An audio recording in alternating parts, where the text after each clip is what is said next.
Hello, Guitar Smarts fans. Before you check out this podcast, I want to make you aware of a cool new place where you can interact with other Guitar Smarts listeners. It's a Facebook group called the Guitar Geek Hangout. That's where we hang out and talk about all things guitar. So, if you like the Guitar Smarts podcast, come and chat with Kiran and myself over in the Guitar Geek Hangout on Facebook. Maybe check out some pre-podcast clips and even get involved in asking and answering lots of questions from the other page dwellers. Hope to see you there.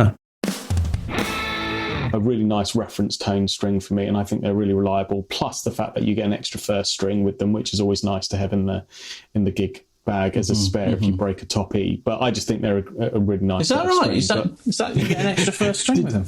Did your northern mentality kick in? Yeah, there? it did, didn't it? Do you mean I get 7 strings for the price of 6, Kiran? Sorry, Ernie Ball, you're losing a customer.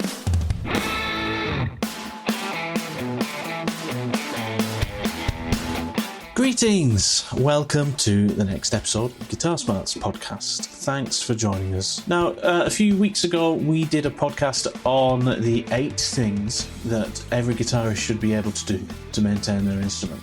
We split it over 2 podcasts. If you haven't listened to those, go back and check them out because they were really interesting. It really spurred me on to start looking after my guitars much more and to invest some time and effort and a little bit of money into some tools to properly maintain my instruments. And I did that over the previous weeks with my Strat. And this week we're discussing the process I went through in following those steps and the success I had in maintaining my instrument. And as you'll hear in the podcast, I really feel like I've got a new guitar.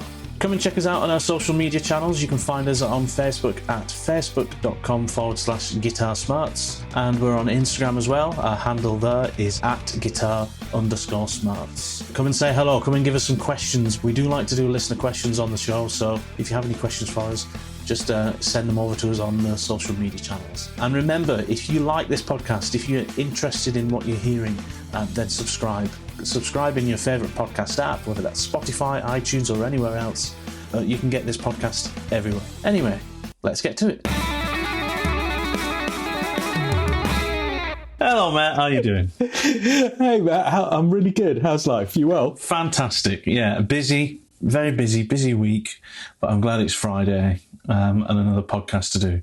How's your week been? It's been, I don't know if I might say this quite a lot when we start a podcast, but yeah, it's been another full-on week at work, which I'm sure it has been for most people. The whole working from home thing is now the kind of new norm, and just, kind of trying to manage that, stay sane. We're in the UK, so we're still very much in the throes of lockdown. But there is light at the end of the tunnel. The vaccine's being rolled out and more people are getting it here. And the vaccine. Exactly. That's the vaccine. I am good, mate. And the week has flown by. I don't know how you're finding it, but just the weeks are flying by, which is strange in terms of kind of just trying to keep track of time and keep sane. But it's also good in that it means that before I know it, it's time to have a chat with my buddy on a Friday. Exactly, yeah. Can have a catch up. And it's been a super kind of eventful week for me guitar-wise, right? Because you remember a few weeks ago we did our little podcast about guitar maintenance, the 8 things that everyone should be able to do, right? And I made a commitment to myself after that I was going to start upping my game, because it's terrible that I've been a guitarist for as long as I have and still passionate as I am about playing guitar, that I've never really made any effort to really understand how to maintain my guitar properly. Usually it's been a case of reactive maintenance. Something's not right, so I'll fix it and I'll change strings when it starts feeling like I'm not playing with steel strings anymore and I'm playing with some kind of fine abrasive wire, Terrible, really. So I made a real commitment, and I tell you what, I feel like I've got a new guitar. Oh, mate, that's so nice to hear. Do. And look, you're not alone. Like, it's like, I think I used the analogy before, right? But a lot of people love driving nice cars, but they're not necessarily mechanically inclined, so they'll get a mechanic to fix it. So that's cool. I think there's plenty of people where the kind of maintaining or doing some tech stuff to their guitar doesn't really appeal to them. But I think what we were trying to say last time, and what I was trying to kind of say to you or encourage you to do, is give it a go and see, you know, and especially because during lockdown, we're not gigging and we're kind of practicing at home. So we've got a little bit of time to do these kind of things, but also because there's nothing worse than trying to practice or trying to get a new piece and just feeling like the instrument's fighting against you, because then it becomes very easy to kind of put it down and go, oh, you know what, it needs a good setup. I'll get that sorted after lockdown. And then before you know it, you've just not played guitar for a while, or at least that's how I know it might go for some people. So the fact that you've had a go at it this week, but I think more than had a go, because, you know, we've been exchanging texts and stuff during the week, and it sounds like you're really happy with how it's turned out. Yeah. And you got a new guitar, as you say. I was just, well, first of all, it wasn't the big upheaval I kind of thought it might have been, or at least that I've maybe spent years thinking setting up a guitar is. You know, one thing to make clear here is my view of what guitar technicians do is still the same. There's still a lot of stuff that can be done with my guitar that I'm not willing to touch, things that I know will still benefit. There's still another level of things that will improve, particularly my Strat. We're talking about my Strat here. So for our listeners, I've got a made in Mexico classic player Strat from 2012. I think it was the last year they made them where they had the 6-screw bridge. So it's very much just a classic Strat design. It's got a vintage radius, 7.25-inch radius, which I didn't realise it had, actually, until I started this process. But I've had that since my 30th birthday. My lovely wife bought me that on my 30th, and 38 now. So that's a good 8 years I've owned this guitar without it being...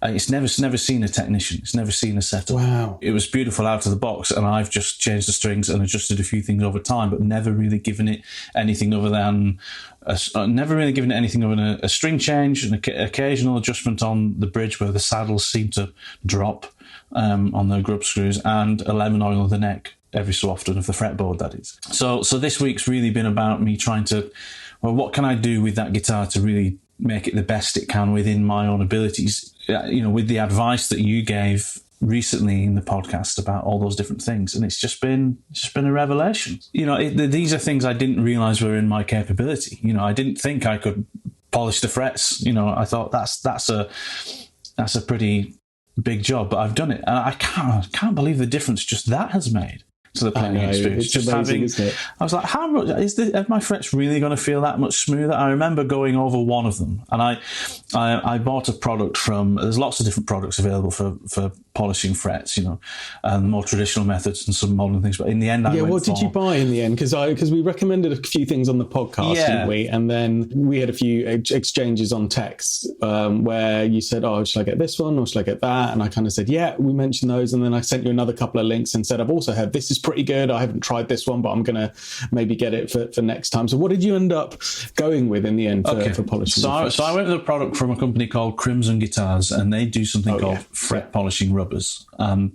So instead of using wire wool, what they've done is they've manufactured some rubbers, so like an eraser, like what you would use for, you know, rubbing out pencil. It's just exactly they feel like that. There's 4 of them, and what they've done is they've embedded into that product abrasive material of different grades. Yes. And it goes from coarse down to medium to fine to super fine. And if you polish your fret in that order using them, then you end up with a much nicer, smoother finish. Basically, each rubber is kind of polishing away the scratches from the previous one until you get down to a nice, smooth finish. And the reason I went for that product is I thought it was really good value, because for the whole set it was about 20 quid. And I must say, we're not sponsored or anything like that. This is my choice to have chosen those products. So this is kind of an honest review. I thought it was good value to buy all four rubbers, but the other thing as well is I thought there's a lot of longevity in those. You know, it's not like something that I'll use once and dispose of. If I fret polish my guitar maybe twice a year, I can't imagine I'll get much less than about 10 years use out of them, you know, because they're going to last for a long time. Exactly, yeah. So after doing one guitar, I mean, it's hardly, there's just you know, a little bit of wear on those rubbers. So I thought those are really going to be a good investment going forward. Probably won't have to buy them again, to be honest, unless I buy a lot more guitars. But well, I've done probably a couple of dozen guitars with those fret rubbers since I moved over to using them. And yeah, it was a game changer for me. It's just so much less messy than using wire wool and having to kind of mask off fretboards and fingerboards in that way. You know, you've really got to be careful when you're using wire wool. And I know that it's a time-honoured, you know, route for polishing frets, and you get beautiful results. They come up really, really well with super, you know, 000, you know, wire wool, really fine grade. But you've really got to be careful of those little shards of metal, because they will go straight to the pickup if you've not taped it off. And even when you tape it off, you've still got to be really careful, because, you know, if you do that a few times on the guitar, there are invariably little bits of fine metal particles that are going to go into the pickup, and it can ruin it. So I just think this is a much more convenient and less messy and potentially less damaging way of doing fret polishing. And you know, even with we're using the Crimson Guitar product at the moment, both of us, and I really do like the Crimson Guitar tools that are coming out. I always used to buy my stuff from Stu Mac, which for me, being based in the UK, obviously meant that was expensive to do with kind of import and shipping and all of that. But the Stu Mac stuff is lovely stuff, but it is quite pricey if you're not US based. And now we've got, you know, Crimson Guitars, which is a great lutherie school and place in the UK. So having access to these tools is brilliant. But so I definitely recommend those. I've seen those fret rubbers being advertised on Amazon and things. So obviously there are companies making them out of China and stuff.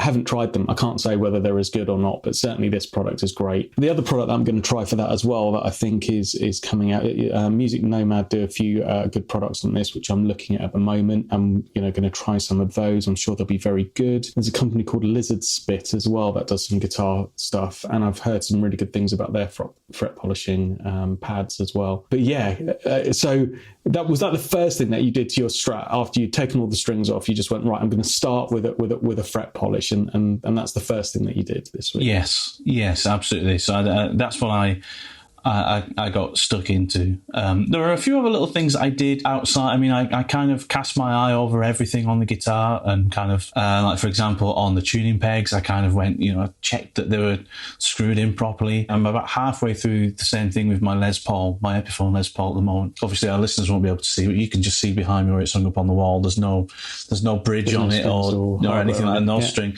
And there's no electronics in there other than the pickups either. Because obviously I'm just about to rewire it with some better products. But I noticed on the headstock when I was taking the strings off of it that my tuning pegs are a little bit loose. And it was just that the Grover tuners were just a single screw on the back and a nut on the face of it, and they just needed slightly tightening up. But little things like that, I started casting my eye over things and just kind of looking at, you know, is this how it should be? And just trying to apply a little bit of detail. Because I kind of approached it thinking this is going to be a case of minimal gains all adding up to one big improvement. You know, if I just make sure some things are tight here and as they should be and clean, and getting a little bit of tissue and getting rid of some grit out of the nut maybe, if there's anything there, just checking everything to the finest detail. Then I thought in my mind, well, it's going to be as good as it can be once I've finished, even if it's still only kind of 70% as good as what a good tech could do. Because I'm sure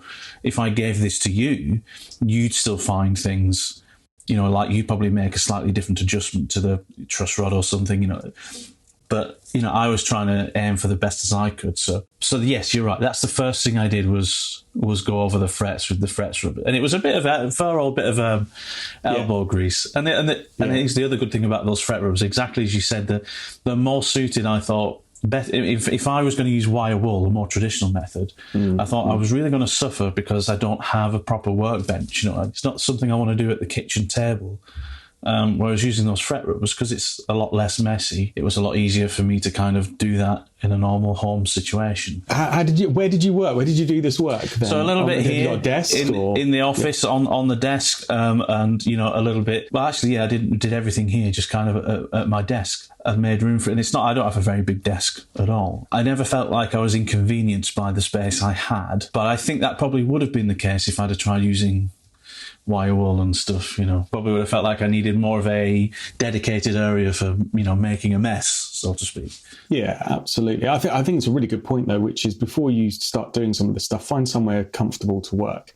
right? Comfortable for you physically, and kind of safe for the guitar as well. Because I remember doing a lot of it when I was learning to do a lot of this stuff on my kind of guitars growing up and things like that.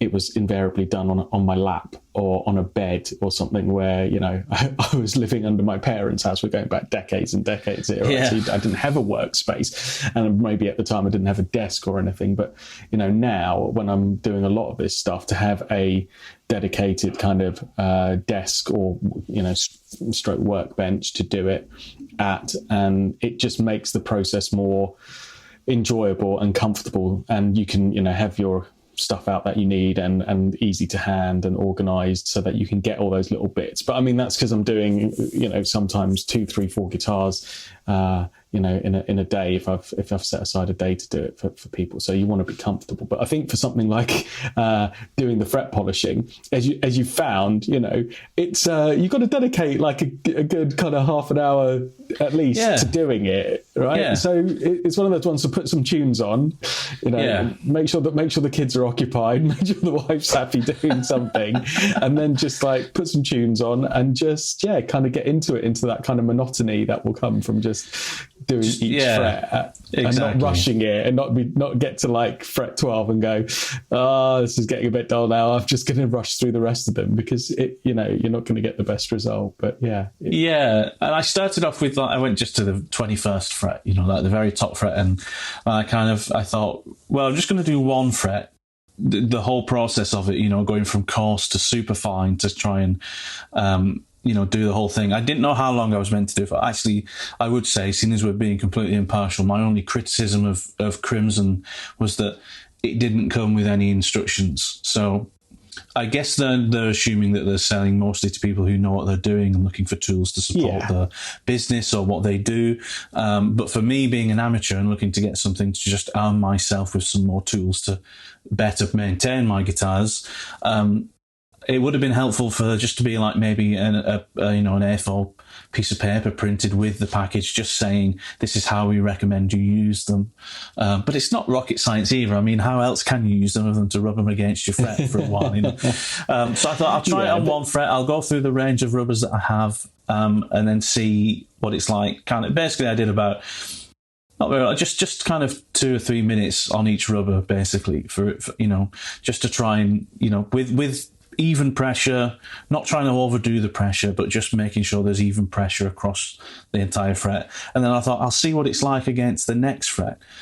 And I couldn't believe the difference. I mean, I was just moving my finger across the fret, and I thought, quite, there's so much oxidation on the frets, you know, that I didn't realise was there. You just thought it was slightly dull from being played, but actually it's quite a lot of oxidation that's built up. It's grime, it's crud, it's oxidation, it's tarnish, it's all of those things that are in between your nice brand new set of strings and your fret, which when you want to be bending and you want to be, you know, kind of fluid on the guitar neck as you're playing, these things, that's a source of friction, and it's potentially just robbing you of tone, even though it's a simple thing. So sorry to interrupt this super interesting conversation. However, if you've made it this far, you should probably subscribe to the Guitar Smarts podcast. You can do that in your favourite podcast app. Go and do that now, and then come back to the show. Let's get back to it.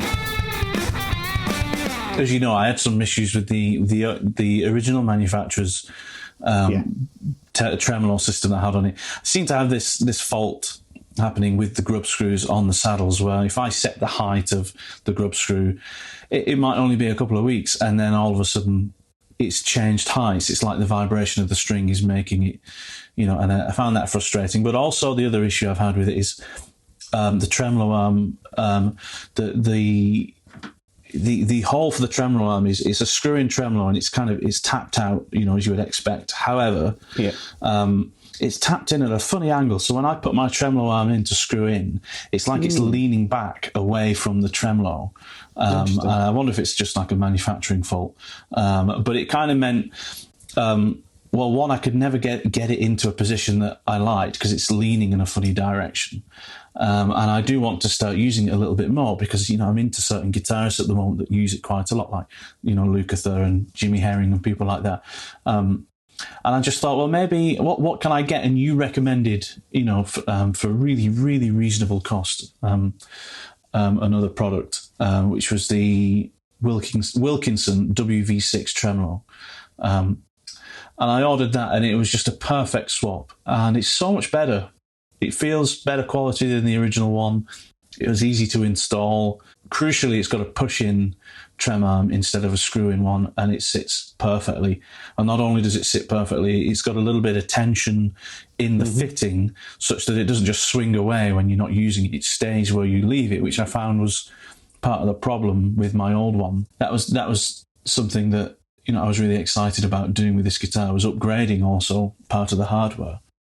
So can I kind of talk a little bit about that kind of trem thing, because I don't think we covered it on a recent podcast. So what you're describing is actually a really a relatively common issue that I've seen on Strats, not just kind of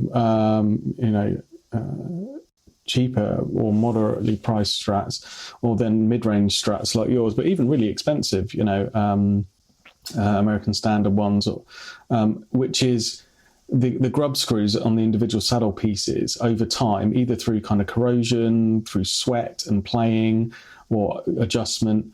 The grub screws and the threads within the saddle that the grub screws go into that keep that saddle at the desired height can just start to wear away. And so you get then what you're describing, which is as you're kind of putting your palm on the saddle as you're playing or palm muting or anything, or just kind of strumming, whatever, with your right hand, it's knocking and it's hitting upon those saddle pieces. And obviously, if the screws aren't there with enough strength in the thread to hold them into the saddle, it just slips. So it's really frustrating. And now there's a couple of different fixes you can do with that. There's a few cheap hacks, right? Which is you can put some PTFE kind of tape. It's a very fiddly way to do it around those threads on those little tiny grub screws, and just give them a little bit more resistance in the threads to see if that fixes it.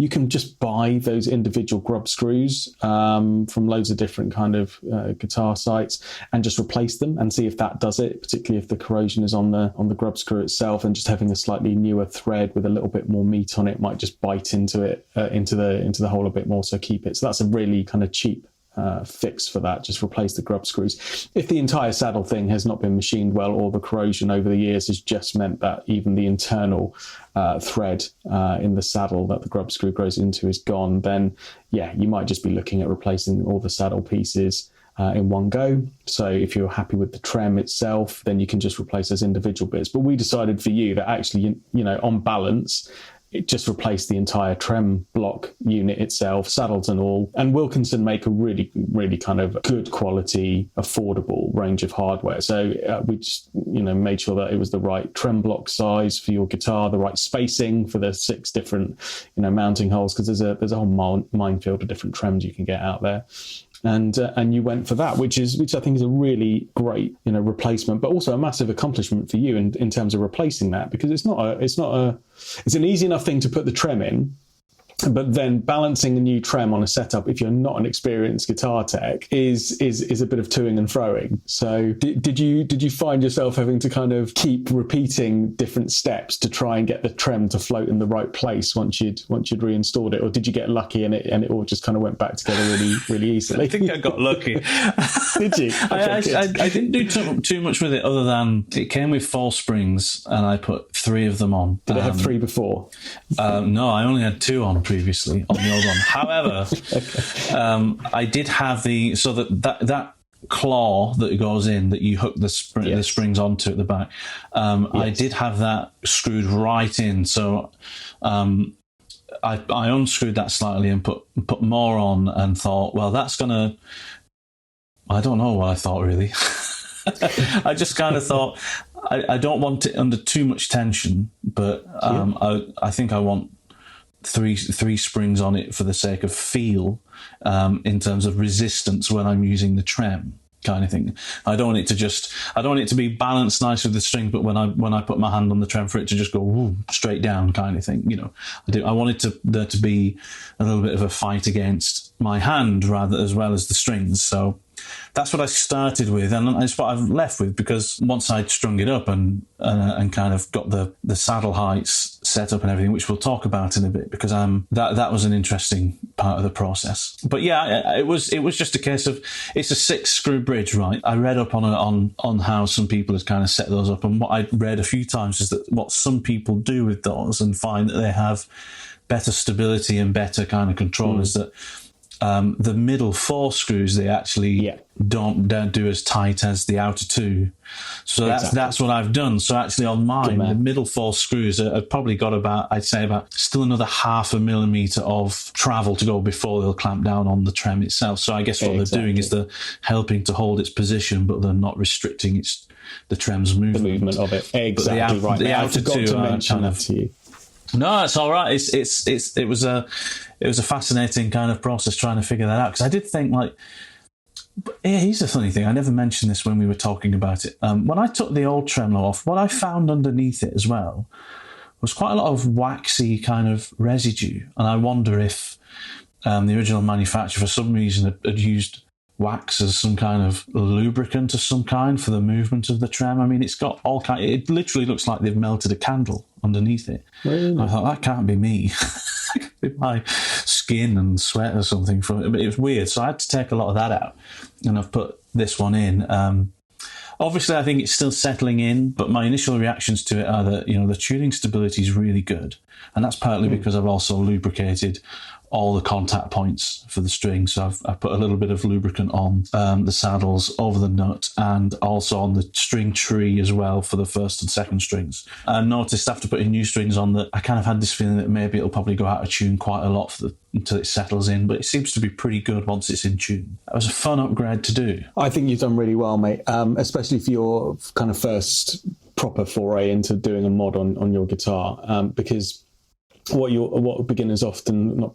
people often find, right, is that they'll get the trem to what they think is the right place, and then as they start to make other adjustments and the strings start to stretch in, it changes completely and starts to float in a different way or pull in a different way. So, and then they start to do different things like adjust how deep the claw screws are, because that has an impact on the counter tension that the strings are exerting on the trem. And a lot of people that I know that have asked my help over the phone or stuff like that on these kinds of things, they end up chasing their tail with it, and they can't get it right. So a degree of luck also helps with it. But the first thing I would say is, once you've done that, get your strings back on, obviously, and get them properly stretched in and tuned up to pitch, because there's nothing more frustrating if you're trying to set up a floating trem like that and then the strings are constantly stretching and exerting a different tension. So make sure those strings are really stretched in nicely by just kind of gently pulling on them at different places along the length of the string,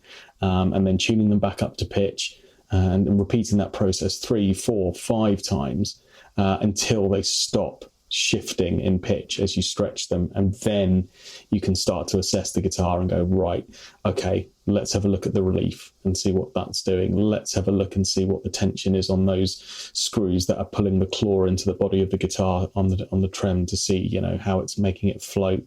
What do I need to do then with the kind of saddle pieces and things? And it's all a little bit of toing and froing, but and then intonation, obviously, right at the end once you've done all of that. But it sounds like through a good amount of common sense and having a go at it, you've done it, which is brilliant. Well, like I said at the start, I genuinely feel like it's a new guitar. It feels better in every way. It feels more comfortable to play. I feel like it's working better. Another thing I did as well, based on the recommendations you'd made in the previous podcast about guitar maintenance, is before I restrung it, I popped the scratch plate off, turned it around, and I gave it a dust off inside. I applied some switch cleaner into the pots a few times and just spent 5-6 minutes just turning the pots up and down to really work it through. Same on the switch. I don't know if it's made a difference sound-wise. I can't say there's anything noticeable, but I felt that was an important thing to do just for the maintenance of the electronics. And then I put the scratch plate back on. One key bit of advice I don't think we ever said, but is something that's important to mention as well, is just people remember to always use the right size screwdriver head for your little screws and things, because if you use something that's too small or too big, you don't want to kind of shred the head to any of the screws, because I guess all the scratch plate screws and the rear tremolo cover screws and things like that, those are actually quite delicate little screws, and you don't want to end up in a situation where you've got to drill them out or anything like that.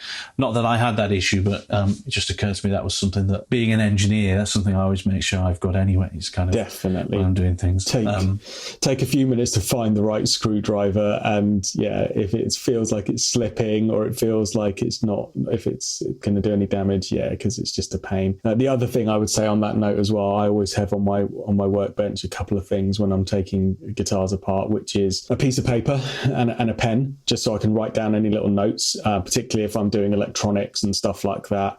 And I often have my iPhone handy as well to take a picture before I start, replacing any electronics and things, not obviously on kind of basic guitar wirings and stuff, but I've done some dishearteningly complex ones over the years where you open it up and you go, oh, the customer wants all of this, coil split or tapped, and then all this complex switching and all this push-pull stuff, and you just go, right, I'm just going to need to take a picture of all of this first before I then start taking it all apart and redoing it and replacing bits. So that's kind of a little handy hint.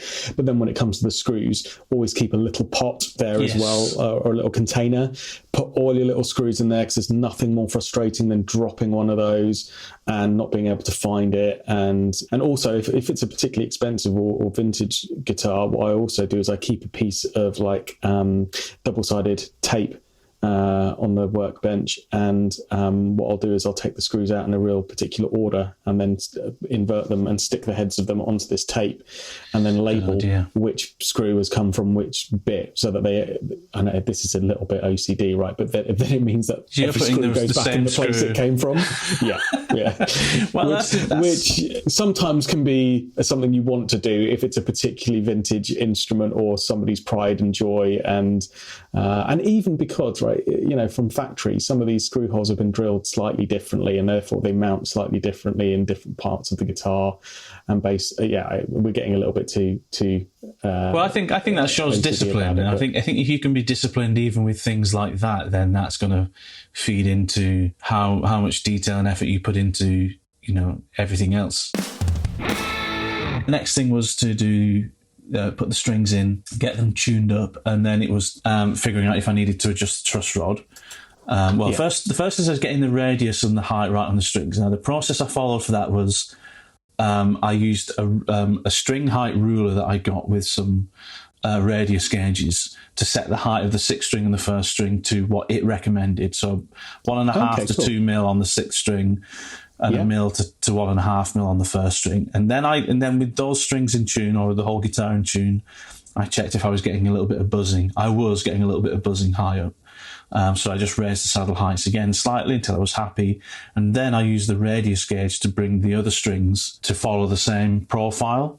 So with the radius gauge sat on like the first and the sixth string, I then raised the others up and then checked for buzzing. There's a little bit of buzzing here and there, but I just sorted that with some fine adjustments, and it played well. And then I thought I'll check the relief on the neck by putting a capo on the first fret and holding the strings down at the 12th fret and just checking that there was still space between the string and the 5th fret. That's what I thought I would do, and there was. I was just a tiny little bit of space so I could tap on the string and I could hear the string then tapping on the fret. So I thought, so you create a straight edge with the string effectively. Exactly, yeah. And because I'm getting a tap on the 5th fret, I know the neck is then therefore it has relief away from the string. That's it. Right, you can use feeler gauges and look up the kind of feeler gauge kind of measurements that you would want to have as that clearance at either the kind of 7th fret or 12th fret or whatever. But I've got those feeler gauges, and sometimes I use them just to double check, but more often than not, I do exactly what you do, which is I hold down on the first fret. I use my thumb to hold down on the 15th or 16th fret, and then I extend my index finger into the middle of the neck, and I just tap down. So you can do it all with your fingers just really easily. You don't even need a capo. You can just do it like that and just press down and go, oh yeah, there's relief there. You get it to the stage where you can just eyeball it and go, no, needs more, needs less. But what you did is absolutely spot on, mate. Cool, good. Regarding the saddle thing, just a little tip for next time you do it as well. Did you say you use the saddle radius gauge? Did you rest it on the top of the strings? I did, mainly because I know that I know that they were meant to be under string radius gauges. So that, but once I got the strings on, I couldn't get it under the strings next to the saddles, right? And then I thought, well, I know the other side of the gauge is correct, because when I put it against the neck, it fits perfectly on that 7 1/4. Yeah. So I just rested it on top, and it also made it a little bit easier to get it out of the way when I was making some adjustments, rather than having it kind of stuck under the string. But would you recommend it's better? You get a better adjustment if you have that feeling, if you have that gauge underneath the strings rather than on top. Well, the radius on those under saddle gauges should be the same on the top edge and the bottom edge of it. So there's no right or wrong. It's all personal preference, right? But the way that I do it is, once I've got, exactly as you said, once I've got my sixth and first string to roughly where I think it might need to start to be, which is exactly the types of millimeter measurements that you mentioned, that kind of 1.5 mil-ish kind of median point, and then kind of raise it up or down at the end when I've got some playing going on it, is I put the radius gauge underneath. All right, so what I do is I slide them very carefully underneath the strings so that it's up against the scratch plate, and then I gently move it up to where it butts up against the saddle itself, and then you lift the handle on it so that the handle is right underneath.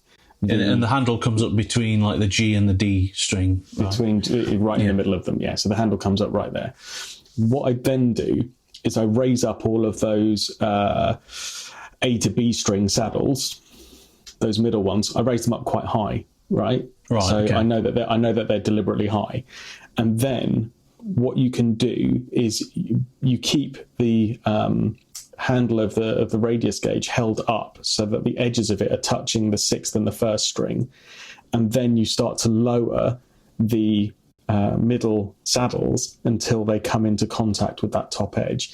And the reason I like doing that is because what you can do as you're doing it is you can press on the string and you can see where it's actually touching the edge of the radius gauge or not, as you're going along. So you're not just doing it by eye, you're doing it by feel. And if you press and it then starts to move the radius gauge, you can go, it's touching the top of it now, back off a little bit. Yeah. So it's kind of, I don't know if that comes across well or not as I'm describing. So I guess what you're saying is because you're holding that radius gauge up rather than holding it down on top of the strings, that enables you to feel better when it's at the right location. Exactly, mate. So exactly. What was going through my mind was that I was kind of, because I tested the radius gauge against my actual fretboard.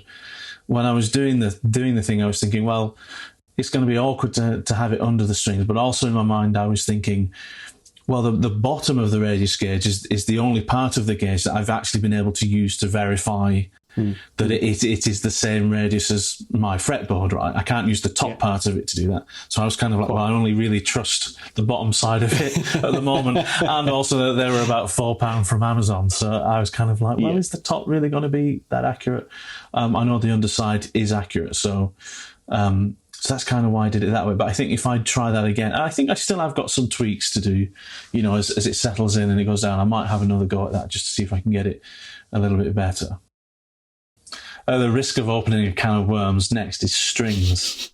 I know this is a subject you want to talk about, which is great because I want to, and I'm sure our listeners really want to talk about strings. Again, this is something that occurred to me recently, which is since I've played guitar, and this is 25 years, I've gone to shops or gone online and I've bought a very particular brand of strings. I've never strayed from that. It's not necessarily out of, nobody's better. It's just, I know this. I know what this one feels like, so I'm going to stick with that. And now I'm kind of like, I don't know if I need to change whether there's better strings out there or the gauge, because I was playing with 10s previously. And after not playing for a long time through lockdown, I thought I might just drop down to 9s for the sake of a little bit of a easier playing experience for the time being until gigging again. And I did that with the Les Paul before upgrading the Strat, and I really liked it. And I know there's a scale length difference there. Sure.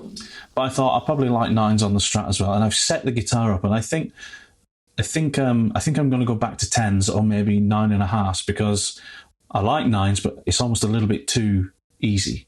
And I don't know whether that's a combination of, if I hadn't have set the guitar up and put nines on, maybe I would have liked nines. But now, because the guitar is clearly easier to play and better set up, I wonder if putting tens on or something would give me just a little bit more resistance to. I don't know. What's your kind of knowledge and thoughts and wisdom on strings? I don't know if it's wisdom, but I think it's just kind of trial and error over the years and experimenting and realizing there is no one size fits all rule in terms of this. But there's a few kind of general principles and bits of advice that we can talk about. So let's have a very quick chat without going too down the rabbit hole about string gauges, which is do what feels right with string gauges. So it's a balance between tone and playability and what just feels right. You know, you're describing something which is, I've put these nines on now and it just feels a bit flimsy. And, you know, if that's what you're feeling, it's going to be distracting to your playing, and it's going to not kind of make you enjoy the playing of it. And I think what you've said is probably spot on, mate, which is you've done some stuff now to the guitar that hasn't been set up in 8 years. It's just amazing. But now it's set up. Now you've set it up. So it is going to play more easily.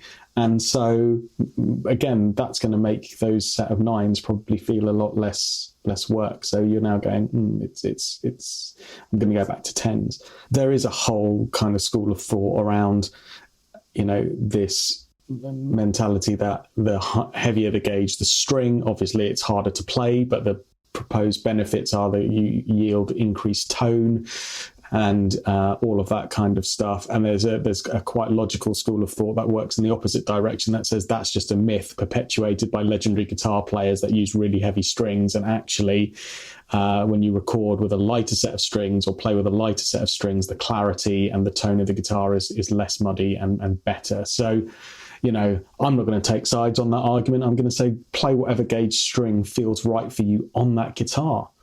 Because again, based on the setup that you can achieve on, you know, one Strat compared to another Strat, you still even might find with identical scale length guitars and those Strats that subtle differences between those Strats means that you prefer nines on one and tens on another. And that could be due to the radius of the thing, the neck profile. It could just be just the individual tolerances of that guitar that have meant you can get it to perform in a certain way in terms of action and setup. That means tens are the right set of strings on that guitar versus nines. But so there is no hard and fast rule. Like I have some Les Pauls where there are, I mean, generally speaking, I use tens on a Les Paul, but there's one Les Paul that I've got where I do a different way of putting the strings on, where I top wrap them over the tailpiece rather than through the tailpiece, you know, like Bonamassa and stuff like that does.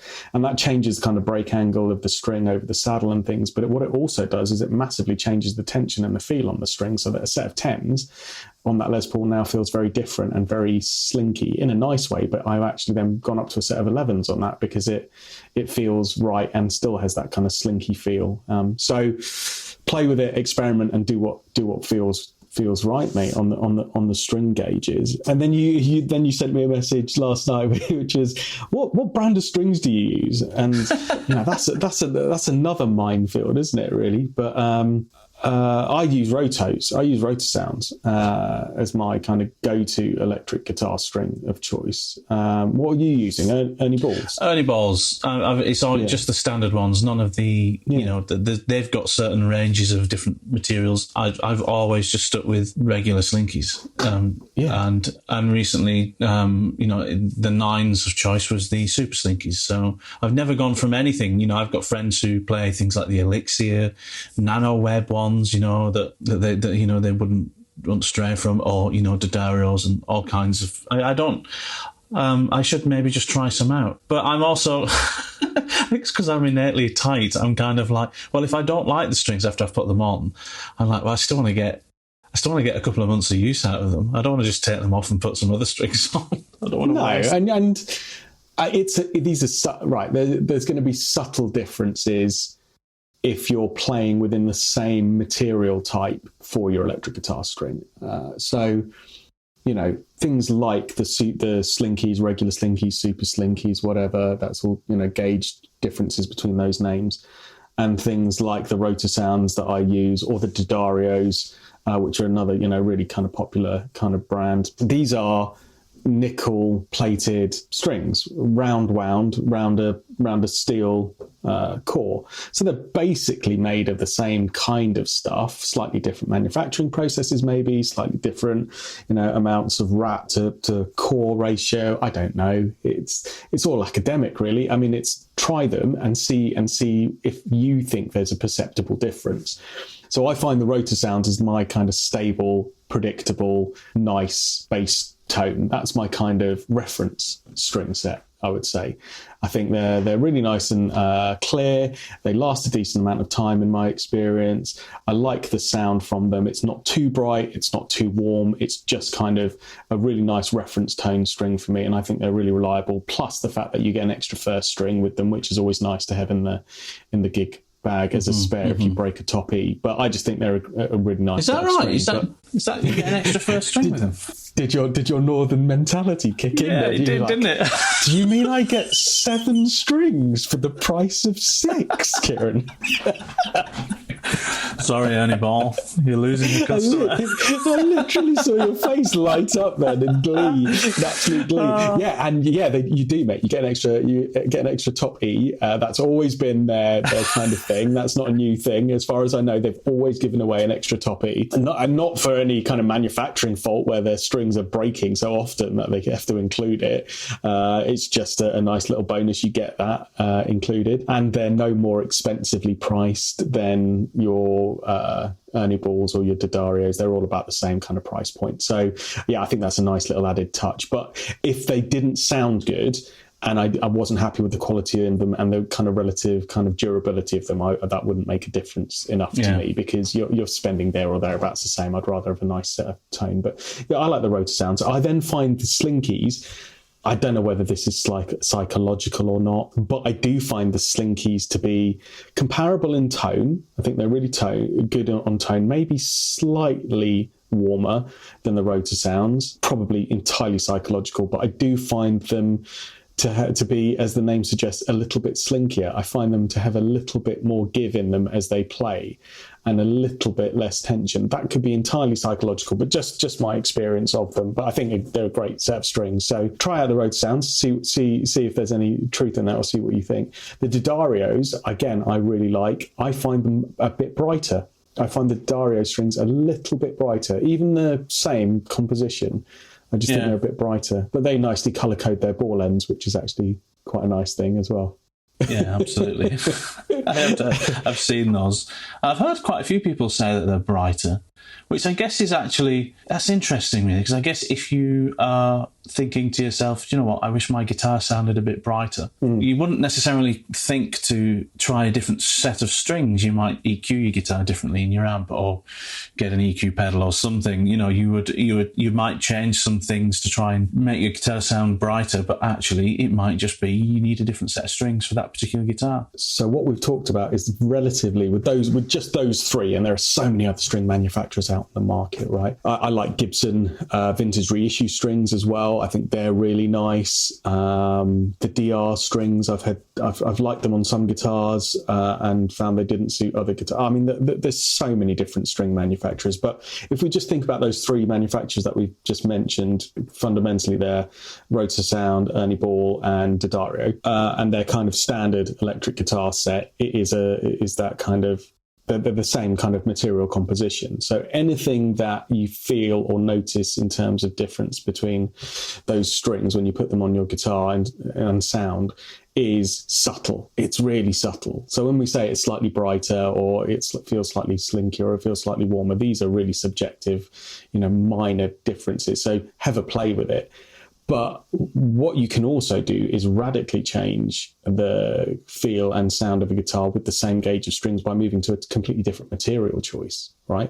So each of those manufacturers and indeed other manufacturers will do a pure nickel version of those strings, right? So not a kind of nickel plated over steel core. They'll do a pure nickel electric guitar string for relatively the same cost. Now that is a different sound. Fender Bullet strings, they do a version of those, which I really like. But each of those manufacturers do it, and that's a much warmer string. Much warmer. Totally.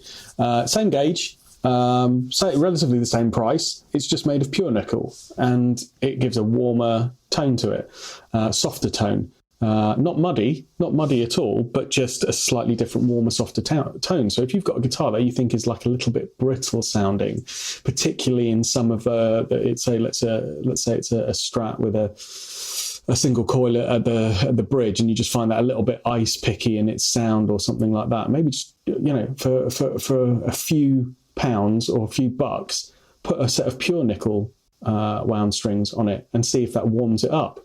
That's really going to, I think you will definitely notice the change in that. And then similarly, if you think your guitar is a bit muddy or a bit lacking in clarity, you can get like stainless steel round wound wrapped strings. And again, each of those manufacturers will do that. So it's changing the material composition on the winding to being a steel wrap rather than a nickel wrap. And they are bright. They are really bright and really crunchy, and have got a lot of punch to them, which on some guitars may not be desirable, but on another guitar you might go, that's really changed the tone in a way I really like it. So that will give you a bigger change in tone just for not a couple of quid, but for a relatively little cost. And if you don't like it, just change it back. It's simple. So there we go. So that's been my journey this week with the Strat, and it continues with the Les Paul this coming week. But I tell you what, one of the other things is it's not that I don't have gear acquisition syndrome in the sense that I go out and buy guitars all the time. I don't, but I do have a desire to. I'm always looking at guitars online and always thinking, well, that'd be nice. Now I feel like I'm always looking forward to playing my Strat. I can't wait to play my own guitar. And that's what I mean about feeling like I have a new guitar, because I've got this renewed desire to play my own instruments rather than trying to think, I want something new.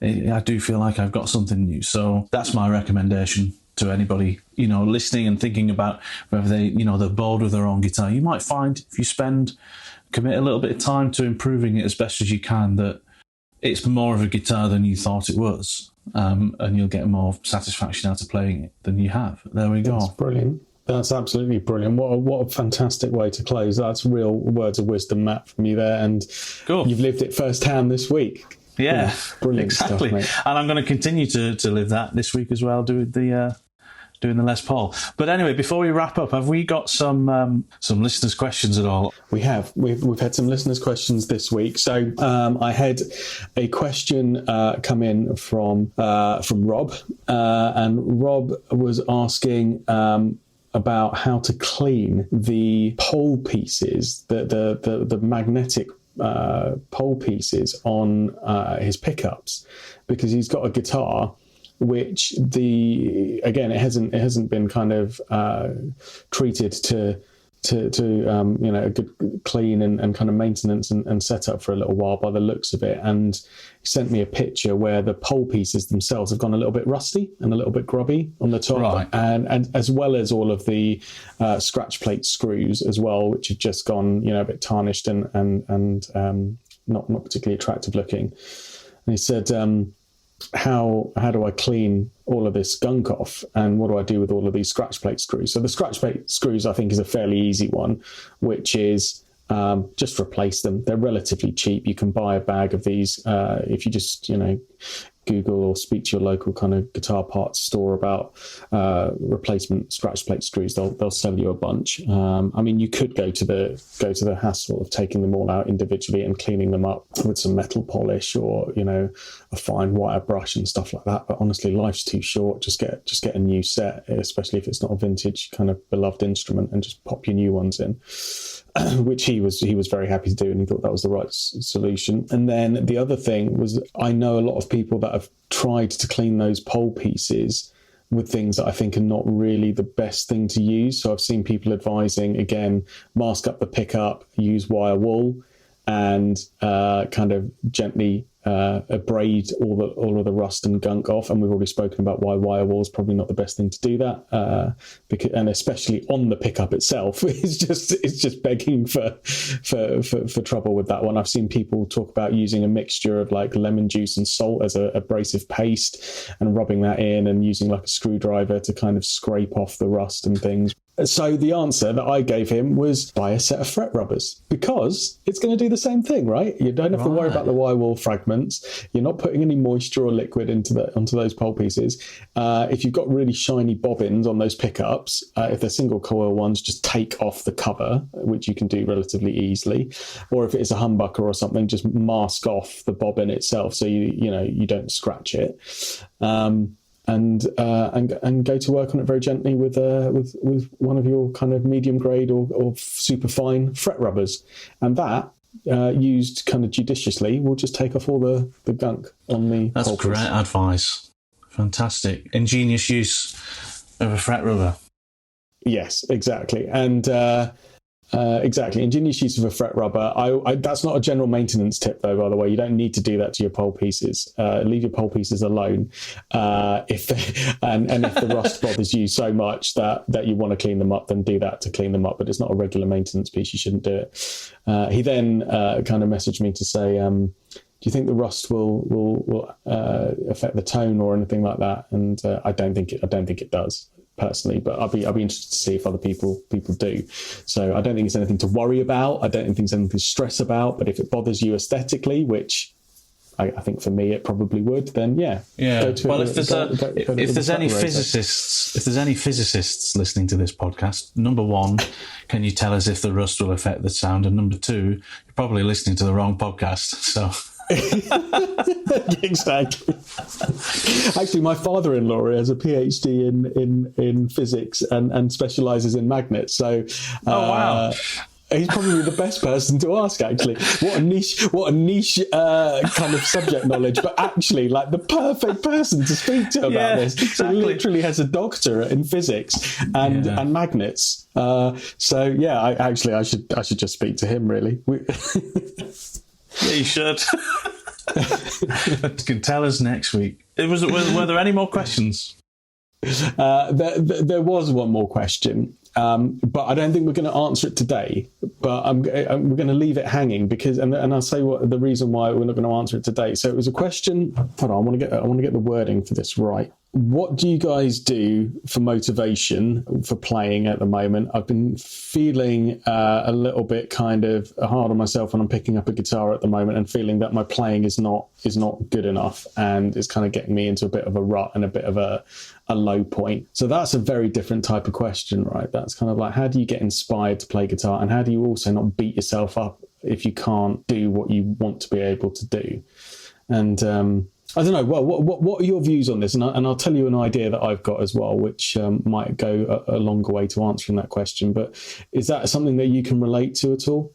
Yeah, absolutely, massively so. Especially when you feel you're inspired by people who are so much more capable than you are, and then you kind of start feeling it seems like such a hill to climb. I think my thoughts are kind of. Generally speaking, when I feel like I'm either lacking inspiration or motivation, I try and take myself back to the origins of what motivated me to play in the first place. Because that always works. If I go back to things that I loved listening to and playing, I tend to always feel spurred on to, this is why I enjoy playing. And then I feel better about the difference between where I was then and where I am now. I guess I start feeling a bit more motivated again to continue learning. But I guess sometimes it doesn't always help to look at the bigger picture of I'm this much of a guitarist and that person's way bigger, better than I am. Whereas instead you try and, rather than looking at things holistically, try and think about one thing and just say, well, I'm better. Am I better how can I be better next week than I am now in one small way? And try and compartmentalize it into little things. Because I guess if you want to feel more motivated, then motivation often comes after the fact, doesn't it? It's not something you don't. One of the things I've learned is you don't wait for the motivation for something before doing it. weirdly, motivation kind of comes afterwards. It's like, I guess, if you go for a run. Positive feedback loop kind of thing. Exactly, yeah. It's that delayed gratification. Anybody who goes jogging, it's not that they're motivated to go running, and I'm not, because I don't go running, but it's that they feel good afterwards for doing it, right? So I guess try and set yourself something achievable, like, okay, I'm going to learn, a song I haven't played before. I'm going to learn that, and then the motivation comes afterwards. Well, I've done something, I've achieved it, I feel good. Now I feel better about, improve. So I would say maybe it's a perspective thing, and maybe try and do something in your practice regime or in your goal setting that allows you to change that perspective and feel a bit better about where you actually are. Yeah, I think that's really nice advice, Matt. Really, really wise words, mate. And the reason I said it would be good to kind of keep this one going and have a kind of a fuller answer on this one is I was having a very similar chat with a guitar teacher that I know, who's a really good friend, about the same topic this week. It was really, really cool to chat through to this with him as well, because what it made me realise is that we're all on our own kind of little individual journey with guitar playing. And it's really easy to kind of look at some of these virtuoso players that you see online and go, you know what, I'm just going to sell my guitars and take up fishing instead, because I'm never going to get to that level. And I think we all have days like that when we just feel like we're not progressing at the rate that we want to, or it's a bit of a struggle.